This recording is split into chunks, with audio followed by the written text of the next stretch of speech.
Let's talk about what's been happening this year and the current state of the Rapid City real estate market, and if it's a good time for you to move here or looking at moving here.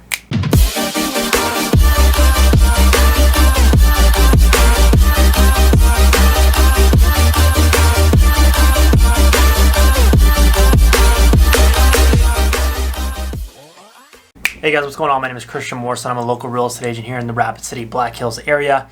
And I do this YouTube page just to help people that are looking at moving here, thinking about moving here, thinking about making a transition to the area, to give them a better feel for the area, give them all the info they need to make a smart decision for themselves and for their family. So, if you are looking at moving here, you want to move here, you're contemplating it, feel free to reach out to me. I'm happy to help in any way I can. I've worked with so many of you guys, and I'm so grateful for it, and I love working with you guys. You're my favorite.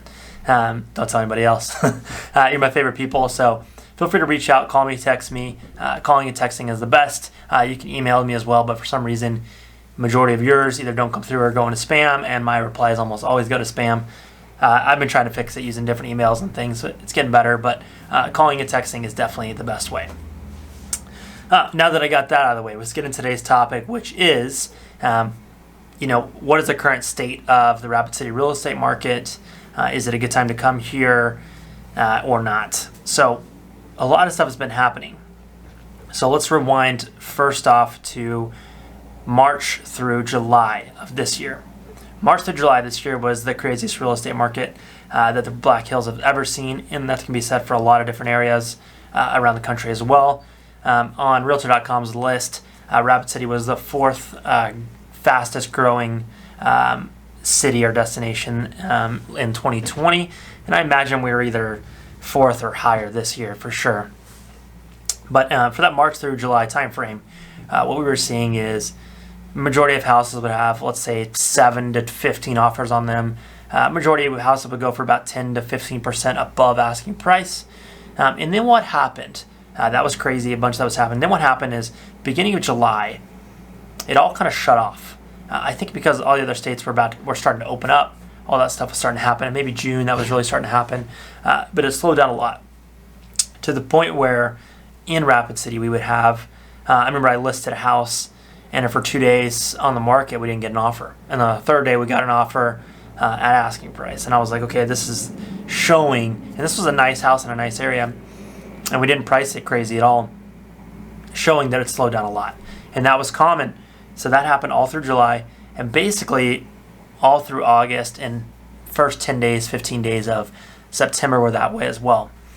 Well, what was happening then is all the locals were like, all right, let's get back out of the market. It's slowing down. More houses are coming on the market. They're not selling right away, or they're not selling for $45,000, $50,000 over asking price. So the locals started to get back in the market. More started coming on because people were selling and buying. Everybody was getting back into it.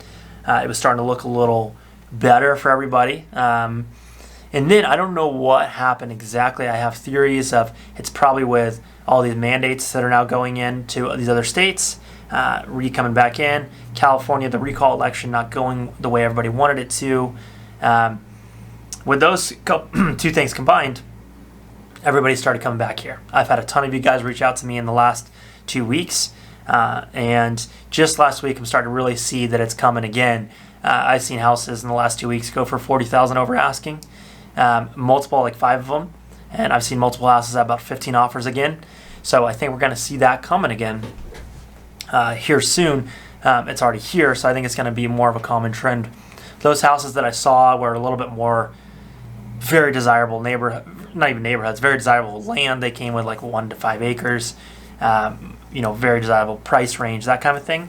But even in the normal houses, they're starting to go faster too.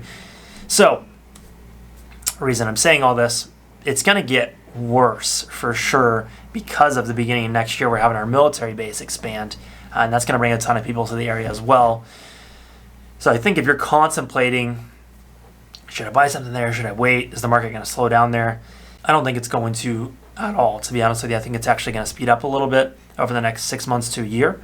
And it's definitely, we're not going to see a slowdown from that 8 to 10% appreciation rate for at least 3 to 5 years.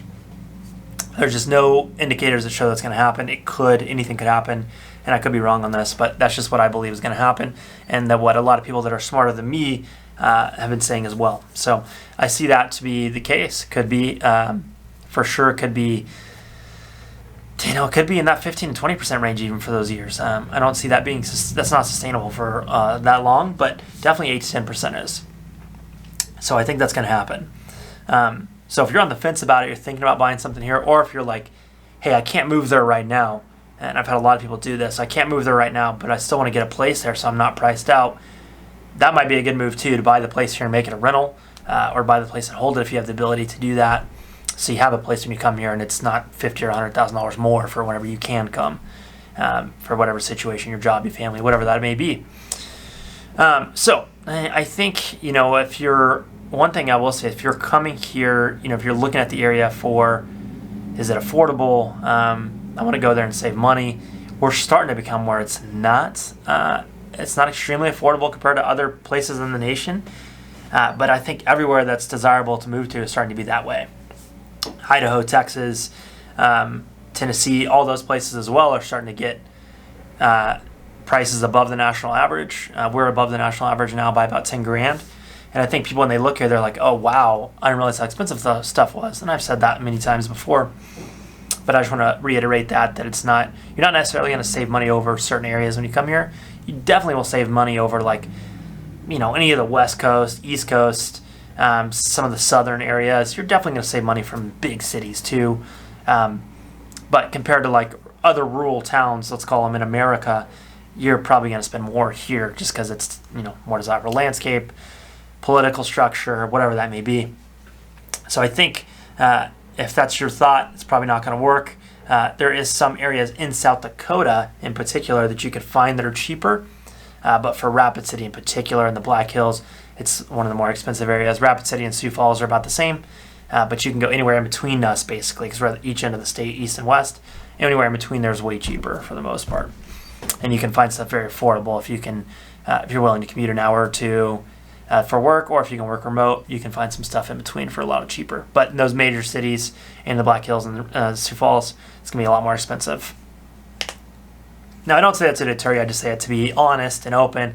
I've had people say, oh, I've heard people told me it was way cheaper there. And I'm like, well, it's cheaper compared to what? It gets cheaper compared to Washington State, Idaho, all those kind of areas for sure. California, way cheaper. New York, way cheaper. But it's not cheaper than other areas. Anyways, I'm not going to keep drumming on that point. So all of this to say, the market's continuing to get crazier. I've had a lot of people reach out to me, and not everybody that reaches out to me is moving here right away or whatever. Maybe they're getting a feel for the area. But that is an indicator to me of how many people are going to start moving here in the next 2, 3 to 6 months. So yeah, if you're looking at it, I think now might be a good time before it gets another push of craziness. I would start thinking about it seriously now. The only downer in the winter is most people don't list their houses in the winter. This year is going to be maybe a little different, but I think a lot of people don't list their houses in the winter on in a normal year, obviously. But I see that being similar, maybe a little bit more of a list this year just because of multiple factors. But yeah, so more videos coming out this week. This is just the first one of the week. Just wanted to touch base and give you a feel for what's happening. Tomorrow, Rapid City Real Estate News will come out. That's my weekly show I do on the state of the Rapid City real estate market. So if you're curious, want to keep up to date, you can watch that every week and get a better feel for everything. And again, if you're looking at moving here, you got questions, call me or text me is the best way to get a hold. All my info is below in this, and I'm happy to help in any way I can, guys. Thank you so much for watching, and I'll see you tomorrow.